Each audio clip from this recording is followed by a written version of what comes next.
लोकसभा निवडणुकीनंतर मनोज जरांगेंनी आता विधानसभा निवडणुकीत राजकीय ताकद दाखवण्याची तयारी केली आहे।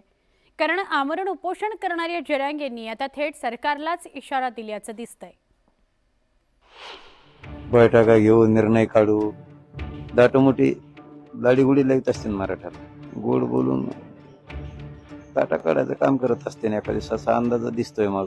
आणि इकडं कठोर आमरण उपोषण सुरू आहे, तातडीनं मार्ग काढतो म्हणायचं, 5-5 दिवस होऊ द्यायचे। डाव सुद्धा असू शकतो असं वाटतं।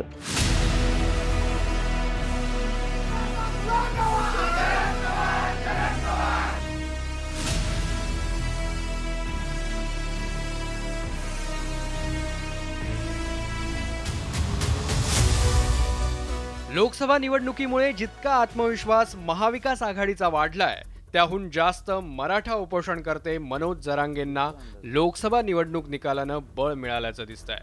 त्याचं कारणही स्पष्ट आहे। लोकसभा निवडणुकीचा निकाल पाहता जरांगेंच्या मराठा आंदोलनाचा थेटपणे 7 लोकसभा मतदारसंघाच्या निकालावर परिणाम झाल्याचं उघड झालंय। ज्यात जालन्यात मराठा मतांचा थेट फटका भाजपच्या रावसाहेब दानवेंना बसला आणि काँग्रेसचे कल्याण काळे विजयी झाले। बीडमध्ये पंकजा मुंडेंच्या पराभवामागे मराठा फॅक्टर अगदी स्पष्टपणे जाणवला, ज्याचा थेट फायदा बजरंग सोनवणेंना मिळाला। परभणीत महायुतीच्या महादेव जानकरांना मराठा मतं विरोधात गेल्यानं फटका बसला आणि संजय जाधवांची सरशी झाली। धाराशिवमध्ये राष्ट्रवादीच्या अर्चना पाटलांचा पराभव आणि ओमराजेंच्या विक्रमी विजयात मराठा मतांचा वाटा मोठा आहे। नांदेडमध्येही प्रतापराव चिखलीकरांच्या पराभवामागे मराठ्यांची नाराजी आहे, ज्याचा थेट फायदा वसंत चव्हाणांना मिळाला। हिंगोलीत शिवसेनेच्या बाबूराव कदम कोहळीकरांना मराठा मतांचा झटका बसला आणि नागेश पाटील आष्टीकरांचा विजय सुकर झाला।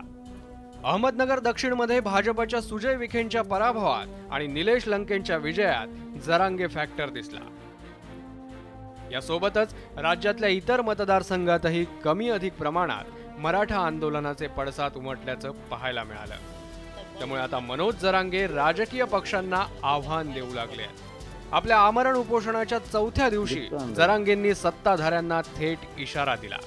आमरण उपोषण कठोर चालू आहे, बैठका घेऊन निर्णय काढू, दाटोमोठी लाडीगुडी लावत असते मराठ्याला, गोड बोलून ताटा काढायचं काम करत असते ना एखादी असा अंदाज दिसतोय मग। एकीकडून म्हणायचं आम्ही तातडीनं मार्ग काढतो आणि इकडं कठोर आमरण उपोषण सुरू आहे, तातडीनं मार्ग काढतो म्हणायचं, 5-5 दिवस होऊ द्यायचे। म्हणजे याला डाव सुद्धा असू शकतो असं वाटतं। मराठा आरक्षणाची मागणी ही तशी जुनीच आहे। पहिल्यांदाच 1982 मध्ये अण्णासाहेब पाटलांपासून सुरू झालेल्या मराठा आरक्षण आंदोलनाची धुरा अंतरवलीतील लाठीचार्ज नंतर 2023 मध्ये मनोज जरांगेंच्या हाती आली। लोकसभा निवडणुकीआधी तापलेलं आंदोलन ऐन निवडणुकीत शांत झालं खरं, पण मराठा मतदारांनी लोकसभेच्या निकालातून आरक्षणाची धग अजूनही कायम असल्याचं दाखवून दिलं। या निकालातून जरांगेंना त्यांची राजकीय ताकदही दिसल्यानं जरांगे आणि मराठा संघटना सातत्यानं केवळ सत्ताधारीच नाही तर विरोधी पक्षांवर दबाव वाढवत आहेत। विजय वडंटीवारला बी पाडेन, सगळे काँग्रेसचे सीट बी पाडायला लागेल मराठ्याला। नाही, ते आता सीटाची होता कामा नाही, त्यासाठी आपल्याला काय करता येईल ते बघा। एकदा तुम्ही कधीतरी विजिट करून मराठा आरक्षणाच्या आणि मराठा जातीच्या विरोधात बोलायचं नाही। या राज्याचे ज्येष्ठ नेते आदरणीय शरदचंद्रजी पवार साहेब यांनी सर्व राजकीय पक्षांच्या प्रमुख नेत्यांना, राज्याचे मुख्यमंत्री असतील, दोन्ही उपमुख्यमंत्री असतील, उद्धव साहेब असतील, राजसाहेब असतील, प्रकाशजी आंबेडकर साहेब असतील, आठवले साहेब असतील, राजू शेट्टी असतील, बच्चू कडू असतील, या सगळ्यांना सोबत घेऊन मराठा समाजाबाबत राज्यकर्त्यांची असलेली भूमिका त्या ठिकाणी स्पष्ट करावी।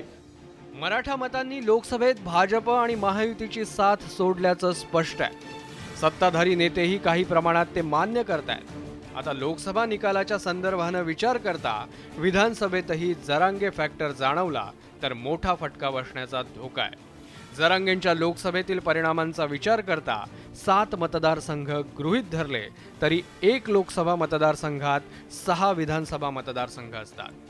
त्यानुसार 7 लोकसभा मतदारसंघ म्हणजेच 42 विधानसभा मतदारसंघ होतात।